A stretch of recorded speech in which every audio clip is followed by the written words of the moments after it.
before we start, just for people who may not be completely familiar with this OpenClaw thing, so what we've had so far in the AI space is we've had these big models, the ChatGPT, the Geminis, Grok, and all of these models where it has been primarily an information exchange, through chats where you can talk to the AIs and the AIs will give you information. Yeah. But what has recently happened is this has evolved into, so there's a guy called Peter Steinberger, and he's recently released this Open AI agent, which is now called OpenClaw. Initially it was called CloudBot. And so what happens is you can still chat with it like you normally do with any of the AI models. Yes. So you can have it on the other end of WhatsApp or Telegram, and you can just talk to it like a normal person, but it'll do things for you. Yeah. Okay. And so, for example, it can respond to your emails on your behalf. It can make bookings and reservations for you. It can talk to other people on your behalf. It can do a lot of things. Yes. That would take a long time for you to do. Yeah. And so it appears to be something which is quite useful. And of course, because this is an AI agent, remember, so it's got a lot of capabilities. And it's like skills that it can download. That is the way it works. And so, for example, it can also, if you wanted it to do a deep research on some financial paper, it could probably do that in a few minutes, which would obviously take a normal person, days and weeks. So it is incredibly useful using the power of AI. And so what we're discussing today is the power of the narrative, the AI that does things. So it doesn't just give you advice. You can ask AI to do things for you. Okay. And of course, in the real world or in the business world, this can be incredibly useful. But the angle that I want to talk about is the way this went viral, and everybody was talking about it. And the X or the Twitter platform was saturated, and everywhere else in the news with this OpenClaw thing. I suspected that it was similar to what happened when earlier we had things going viral like WhatsApp or like Facebook or like Instagram. Yeah. And as we said in one of the previous... So you think there is some intent behind it going viral? Yeah, so I'll come to that. So just like I said in one of the previous videos, we discussed that, when Facebook came out or WhatsApp came out, they were just regular applications. It wasn't like they were rocket science applications. But they were engineered, in my view, to go viral all over the world because the real value comes from how many people come to this platform. Yeah. So I suspect what has happened here, although this is a good tool and it can do a lot of things because it is connected to AI, it is an AI agent. But I suspect that thing has happened because all of a sudden there's this big push now where there's a huge movement in the business and industry space to adopt AI, embrace AI within the businesses, within the organization. So it doesn't just give you advice, it actually starts doing things for you. Yeah. And this is where it's actually started happening, where it can potentially start replacing employees for you. So you can have different AI agents configured as employees. You can also have managers for those employees, and this can all be virtual. Mm-hmm. And you could test it out, and you could make that 9 out of 10 times it does a pretty good job, which may be similar to what a very good performing human being would do. Yes. So again, although this is really, really useful, but the reason I framed this as being a burglar in the house is because, in my previous work at Microsoft as a consultant or later on as a manager, I have some sense of what happens in the IT world. And I think it's one of those waves where, for example, more than a decade ago, we were talking, there was a big push to get everything to the cloud. Yeah. And everybody was talking about how good the cloud is. Yeah. And we also sort of naively, bought into that, and we were telling the customers how good the cloud is. Yeah. So what actually happened is that most of the private data and business data now it's not with you anymore. Yeah. It sits on some server somewhere. Yeah. It's not totally owned by you. So there's somebody else who has almost complete access and sort of ownership in that sense to that data. Yeah. So I suspect this is something similar. And the reason, and I'll just finish this off and get your views on this. The reason I see this as a burglar in the house is because, you know, all of these big companies or corporations, they already have a lot of information about, individuals and businesses. Yes. But with agents like this running inside your company, Yeah. inside your organization, Yeah. you've now got, you've now got an agent which can do things. Yes, and it's very easy for when this agent talks to another agent to make, for example, a reservation for something, they could agree secretly on stuff. You could have rogue agents there, just like we have viruses in the software. Yes. Yeah, I mean, the viruses don't announce themselves and say we are a virus. They come in as, as just very regular things. So Yeah.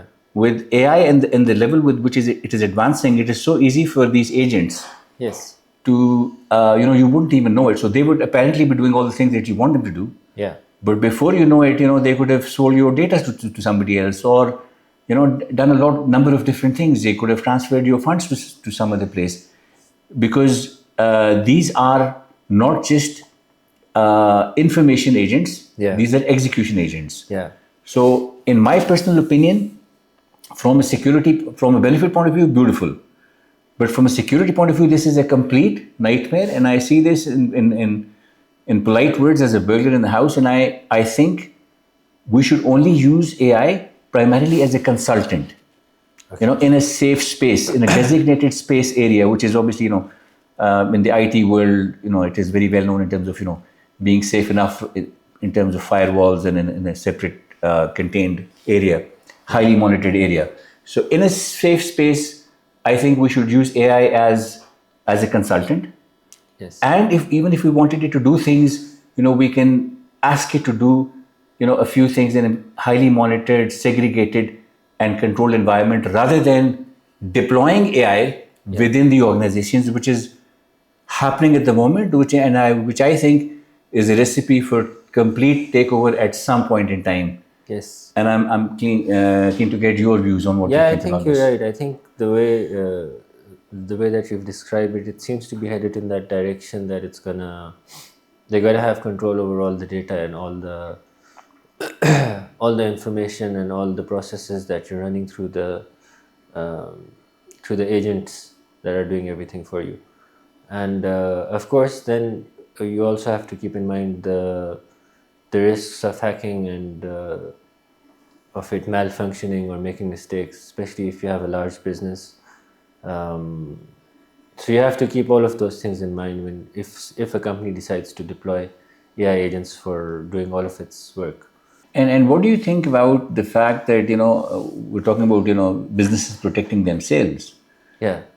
But at the same time, at an individual level, as we've discussed multiple times, a lot of people, most of us, are already using AI, to ask questions, solve their problems, get information, get guidance at an individual level. So that is happening very rapidly across the board. Yes. And when we're doing that, we don't hear about a lot of security concerns on that. So don't you think that is sort of like a blind spot where we may see this impacting business, Yeah. and we're worried about security, but when it impacts us individually, Yeah. we're not even worried about security. Yeah. So don't you think that there's a big blind spot there, which is probably a think- bigger yeah. risk than the business itself? Yeah, I think to a large extent we've already lost all our privacy and information already. For most people who are using the internet, unless someone is extremely careful and they're using 10 different techniques to protect their No, I information. agree with you, but the point is, what prevents us from becoming more aware now? And maybe it's easier for us to sort of, at least do the right thing at this point in time. So, okay, fine, most of the privacy and individual data is already out there. Yeah. But why do we want to sort of just resign to the fact that, okay, we'll give you more of our lives and deeper insight into everything that you want? Why don't we think about alternatives? Yeah, I completely agree with you. I think we Right. should be thinking about alternatives, and I Right. think there should definitely be competition in these areas where there are countries or companies or people who are working on these projects that you can clearly that the end user can clearly know that their data is protected, they have their privacy, and all of those things. No, fair enough. But again, instead of trusting the system, that is one part which is fine. There's a lot of civil activism that can happen around, pushing for better transparency and better regulation. Yeah. But don't you think, when it comes to personal information, don't you think it's better if we go for security at all individual levels anyway? Because that transparency and regulation, might happen at a later time, or it might take time. So just like, for example, in your own house, even if you're living in a very secure place, Yes. you would want that your doors are locked in the evening. Yes. You would want that you've got some kind of protection, physically around your house premises. Yes. Similarly, when it comes to personal information and data, Yeah. I think we should probably start focusing. This may be a time. This may be a good opportunity for us to start focusing on, how we can still use AI and get all the good information, Yeah. but not completely put everything that we're talking about on the line. Yeah, So no, I think maybe yeah, one I of the- agree with you. I yeah. think this is something very obvious. Right. It should be obvious Right. for everyone who's using AI or the internet, or even if you're asking other people in general, you should be aware Yeah. of the fact that you can be maybe you're not given the best information, or you still have to think critically about anything that you're researching or acquiring knowledge about. Yeah. Yeah. So yeah, this is something. Yeah, no, always have I to think keep this in is mind. this. I think this is a good insight, and I think we'll probably work on this ourselves as well, and Yeah. maybe have one of the subsequent episodes where we talk about, how do we sort of very easily get to a point where, instead of completely exposing everything that we have personally, Yes. and accepting the fact that they already have all our information, Yeah. versus operating even at an individual level in a way where our information stays with us as much as possible. Although, as they say on the internet, once you're on the internet, it's, as you said earlier, it's difficult to have your privacy with you. Yeah. But we can at least make endeavors for that. Let's Yeah. not hand it over, to the world. Yeah, definitely. Yes. Yeah, and let's sort of build some walls in terms of what we do at a personal level. Yes.